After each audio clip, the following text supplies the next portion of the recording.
Kagulat World. Alexandra Ala muling magpapakitang tapang at talento sa Guangzhou Open Doubles ngayong araw, kasabay ng pagbitbit ng watawat ng Pilipinas sa isa na namang internasyonal na laban. Sa kumpirmadong schedule ng torneo, nakatakda siyang makipagduelo kasama ang kanyang doubles partner na si Nadia Kichenok kontra sa pares ni Tang Chenhui at Emily Appleton sa round of 16.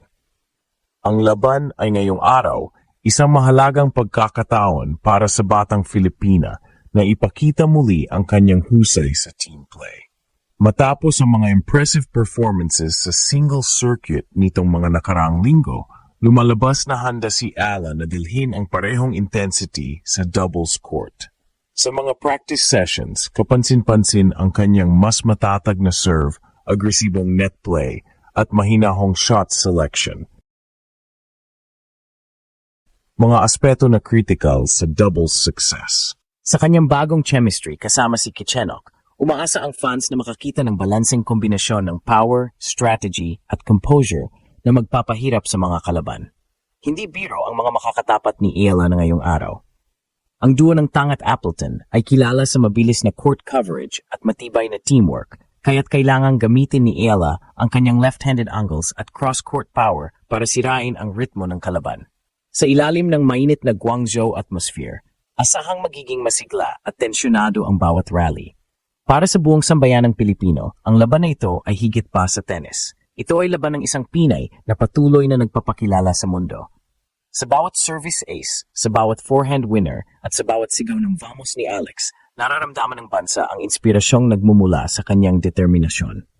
Ngayong game day, walang atrasan para kay Alexandra Ala.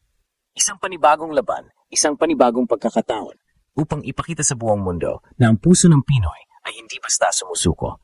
Buong Pilipinas ay nag-aabang dahil ngayong araw muli niyang isusulat ang kasaysayan sa doubles court ng Guangzhou. Isang araw na naman na nakatutok ang puso ng bawat Pilipino sa court. Alexandra Ala ang pinag-uusapan ngayon, hindi lang bilang rising singles star, kundi bilang sandata sa doubles para sa bansa. Noong nakarang taon, nilusong niya ang tennis world sa ilang historic wins. At ngayon, ang laban na ito ay hindi simpleng torneo lang. Ito ay misyon, isang pagkakataon para ipakita na kaya rin ng Pilipinas makipagsabayan sa doubles arena, hindi lang sa singles. Sa preparation bago ang laban, handa si Ala mula sa serve consistency, baseline control, hanggang sa net play. Ang lahat ay pinapanday para sa format na puwersang-puwersa ang teamwork. Mga doubles experts ang nagsasabing, kapag mahusay ang communication and timing ng partner at ni Alex, pwedeng maging mabilis at brutal ang kanilang kombinasyon. At dahil sa kanyang recent exposure sa international singles events, nadala niya ang confidence at poise sa court, isang malaking asset pag dumating sa doubles pressure points. Ngunit higit sa technique at tactic, ang emosyon ang tunay na nagpapabaya buhay sa laban. Sa tuwing bibitaw ang come on ni Alex, hindi lang siya ang naririnig. Milyon-milyong Pinoy fans ang nakikibigay ng sigaw, naglalagay ng bandera sa profile pics, at sumasabay sa bawat rally sa social media. Sa isang ulat, sinabi niyang nararamdaman niyang hindi lang siya ang nagsisilbing atleta, kundi tagapanggulo ng bagong kwento ng Philippine tennis. Ang format ng doubles ngayon ay nagbibigay ng pagkakataon para kay Alex na ma-extend ang kanyang influence sa court. Sa singles, kailangan niyang pagtiyagaan ang bawat rally.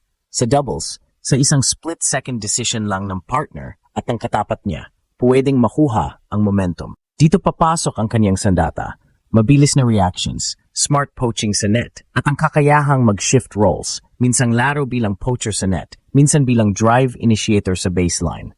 Kung magiging mahusay ang execution, mataas ang tsansa na maplulus ang katapat at mabigo silang makarecover. Sa pamamagitan ng doubles participation ngayon, hindi lang ranking points ang nakataya, ang karangalan at inspirasyon ng bansa ang panalo rin. Ang bawat breakpoint, bawat cross-court volley ni Alex ay may bigger meaning, simbolo ng pagbabago, ng pagbangon at ng potensyal ng isang Pinay sa global stage. At team time na para sa kanyang partner at katapat niya, sa araw na ito, walang atrasan. Sa loob ng mga susunod na oras, makikita natin kung paano niya bubuhos ang lahat, hindi lang para sa sarili, kundi para sa Pilipinas. Ang game day na ito ay hindi simpleng laban. Ito ang moment kung saan muling magsigaw ang buong bayan. Ala, manalo ka para sa atin.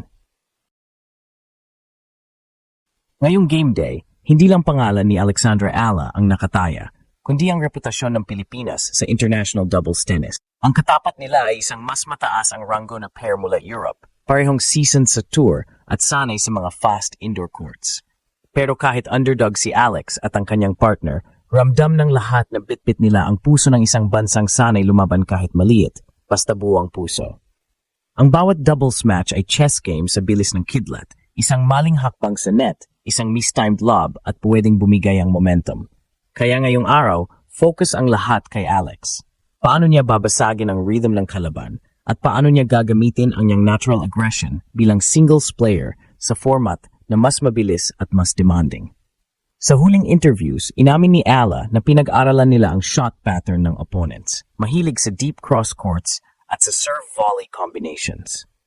Kaya inaasahan na maglalagay siya ng mas matitinding returns, mga low-driven angles na pilit magpaapababa ng bola at magpapahirap sa front player ng kabilang team. Bukod sa tactical preparation, malaking factor rin ang mentality. Alam ni Ala na ang doubles ay test ng chemistry at trust. Kaya't ilang linggo bago ang match, nag-ensayo sila ng sabay halos araw-araw. Coordinated footwork drills, timing sa approach shots, at ang pinaka-importante, pag-asa sa instinct ng bawat isa.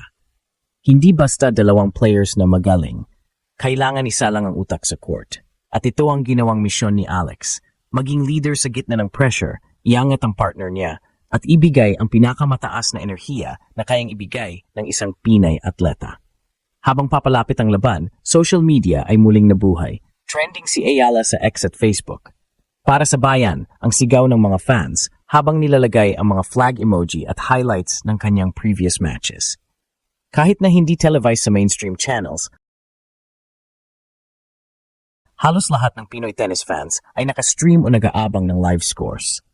Ang suporta ng mga fans mula Pilipinas hanggang Europe ay nagpapadala ng videos na sumisigaw ng "Let's go Alex!" Pero ang pinakamahalagang parte ng laban na ito ay hindi lang kung mananalo siya o hindi. Ang totoo, bawat laban ni Alex ay parang patunay na hindi hadlang ang maliit na bansa o kulang na resources para mag-produce ng world-class talent. Tulad ng ginagawa ng Gilas sa basketball, siya naman ang tagapagdala ng watawat sa tennis. At kung may panalo niya ang doubles match na ito, hindi lang puntos ang kanyang makukuha, kundi respeto, momentum, at inspirasyon para sa susunod na henerasyon ng mga Pinoy players. Sa huling warm-up rally, nakangiti si Alex. Alam niyang ito na iyon, ang sandaling kailangang ibuhos ang lahat, hindi lang para sa titulo, kundi para sa bandila. Dahil sa araw na ito, bawat serve, bawat volley, bawat sigaw ay para sa Pilipinas.